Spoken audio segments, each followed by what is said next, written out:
दोस्तों, हमने अक्सर किन्नर समुदाय के लोगों को नाचते गाते, खुशियाँ बांटते और लोगों को आशीर्वाद देते देखा है। उन्हें देखकर यही लगता है कि वो खुश हैं, उनके पास सब कुछ है।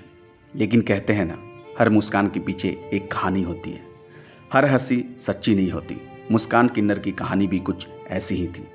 मुस्कान ने भी वही किया जो इस समुदाय के ज़्यादातर लोग करते हैं, यानी संघर्ष। पेट की आग बुझाने के लिए वो सड़कों पर लोगों को आशीर्वाद देने लगी, समारोहों में नाचने लगी। लेकिन उसके सपने बड़े थे। अपने पैरों पर खड़ा होना चाहती थी, मगर समाज की बंदिशों ने उसे आगे बढ़ने नहीं दिया। वह अक्सर कहती थी, हम भी इंसान हैं, हमारी भी इच्छाएं हैं, हमारे भी सपने हैं। मुस्कान की जिंदगी संघर्ष से भरी थी, लेकिन उसकी मौत उससे भी ज़्यादा दर्दनाक थी। दोस्तों, पूरी कहानी सुनाने से पहले आपसे हाथ जोड़कर आग्रह है कि अगर आप धर्म द स्टोरी टेलर परिवार से पहली बार जुड़ रहे हैं तो प्लीज़ चैनल को सब्सक्राइब कर दें। इस स्टोरी के माध्यम से धर्म द स्टोरी टेलर परिवार आपका चैनल पर हार्दिक अभिनंदन करता है। नमस्कार, आदाब, सत श्री अकाल। स्वागत है आपका अपना चैनल धर्म द स्टोरी टेलर। उम्मीद है आप सभी अच्छे होंगे, आपकी फैमिली अच्छी होगी, आप अपना और अपनों का ख्याल रखें। मुस्कान एक किन्नर थी जो उत्तर प्रदेश के उन्नाव जिले में रहती थी। उसका असली नाम कुछ और हो सकता है, लेकिन लोग उसे मुस्कान किन्नर के नाम से जानते थे।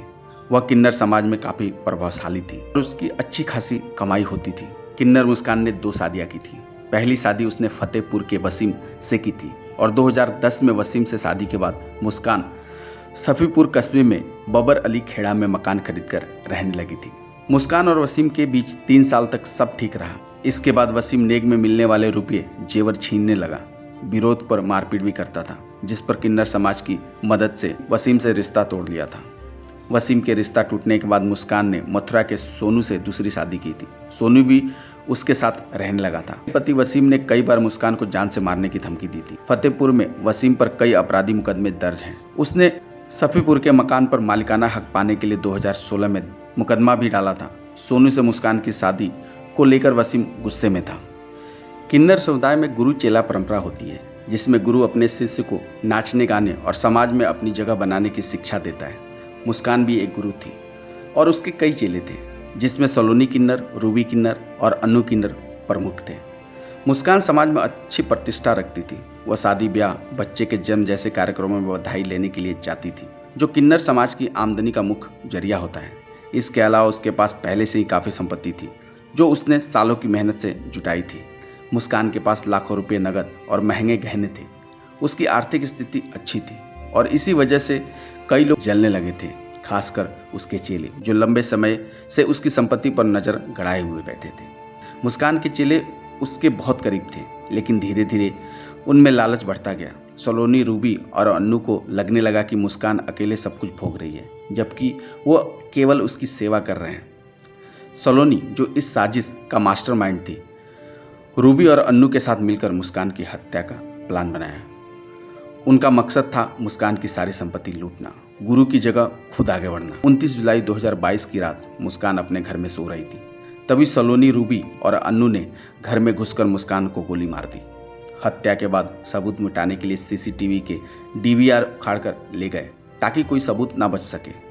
इसके बाद वो मुस्कान के घर में लाखों रुपये नकद और महंगे गहने लूटकर फरार हो गए।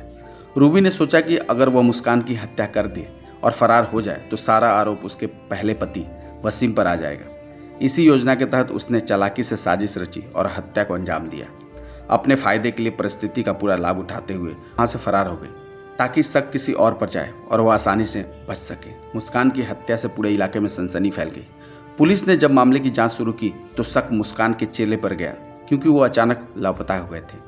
घटना के दूसरे दिन पुलिस किन्नर के घर पहुंची और सघन तलाशी ली, लेकिन कोई अहम सुराग हाथ नहीं लगा। कोतवाली पुलिस ने सघनता से छानबीन तेज करते हुए अलग अलग जनपदों में नामजद हत्या आरोपी किन्नरों सलोनी उर्फ संदीप एवं किन्नर अनु उर्फ जयप्रकाश को गिरफ्तार कर किन्नर मुस्कान से लूटा गया सोना, चांदी एवं नकदी बरामद करते हुए दोनों को जेल भेज दिया।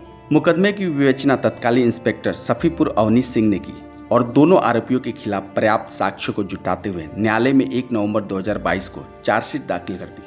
तब से मुकदमा विशेष न्यायालय इसी एक्ट के कोर्ट के विचाराधीन था। मुकदमे की अंतिम सुनवाई पूरी हुई। अभियोजन पक्ष के सहायक शासकीय अधिवक्ता आनंद कुमार गौड़ एवं मनोज कुमार पांडे की ओर से पेश की गई दलील एवं पुलिस के द्वारा प्रस्तुत किए गए साक्ष्यों को देखने के बाद न्यायाधीश शिप्रा आर्या ने आरोपी किन्नर सलोनी एवं अन्नू को किन्नर मुस्कान की हत्या का आरोपी ठहराते हुए आजीवन कारावास की सजा सुनाई।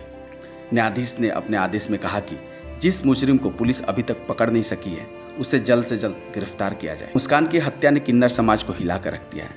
यह घटना बताती है कि किस तरह लालच और विश्वासघात अपनों को भी मारने पर मजबूर कर सकता है। मुस्कान एक किन्नर थी जो समाज में अच्छी जिंदगी जी रही थी। उनके चेले उनकी संपत्ति पर नजर गड़ाए बैठे थे। उन्होंने मिलकर उसे गोली मार दी और लूटपाट की मास्टरमाइंड रूबी अभी तक फरार है।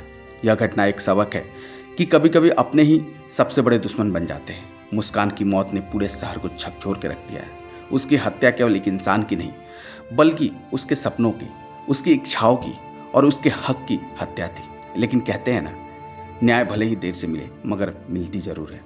दोस्तों, यह कहानी सुनाने का मेन उद्देश्य आपको जागृत करना है, आपका मनोबल बढ़ाना है। हम कभी नहीं चाहेंगे कि इस कहानी से आपका दिल दुखे।